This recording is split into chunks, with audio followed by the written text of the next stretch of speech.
নমস্কার বন্ধুরা, আমি অনুপ্রিয়া চলে এসেছি আপনাদের জন্য ডিভাইন বা গোপিকানন্দার বার্তা নিয়ে। তো চলুন আজকে দেখে নেওয়া যাক যে এই মুহূর্তে বা আপনাদের যাকে নিয়ে রিডিংটা দেখতে এসেছেন তার আগামী দিনে আপনার জন্য কি কোনো চিন্তাভাবনা আদৌ আছে, আর থাকলে সেটা কি। Thank you universe, thank you divine, যেহেতু all gender reading and general collective reading, সেহেতু সবাই কিন্তু ওপেন মাইন্ড নিয়ে দেখবেন রিডিংটা। Thank you so much. Death, king of pentacles and 10 of wands.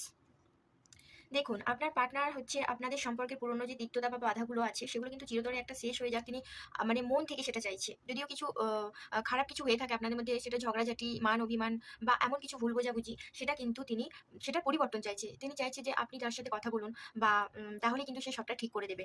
আর তিনি আপনাদের ভবিষ্যতে দায়িত্ব নিতে প্রস্তুত, কিন্তু তিনি কিছুটা পরিশ্রান্ত এখন। মানে এমন কিছু বিষয় তার মধ্যে আছে, সেটা হতে পারে তার ফ্যামিলির কারণে, বা এমন কিছু কারণ আছে যে আপনাকে হয়তো একটা টাইমে তার কোনো ফ্রেন্ড জোন আপনাকে তার চোখে খারাপ করে দিয়েছে, সেরকম একটা কিছু সিচুয়েশন। সে চাইছে যে আপনি তাকে সবটা খুলে বলুন, ঠিক আছে?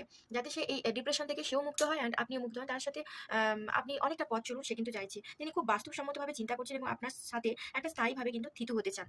তো খুব ভালো একটা এনার্জি এসছে, সবাই কিন্তু ক্লেম করবেন অ্যান্ড লাইক, কমেন্ট অ্যান্ড সাবস্ক্রাইবের মাধ্যমে এনার্জিটাকে নিজের সাথে কানেক্ট করে নেবেন। সেহেতু আপনারা কিন্তু সবাই এই এনার্জিটাকে পজিটিভভাবে নেওয়ার চেষ্টা করবেন। Thank you.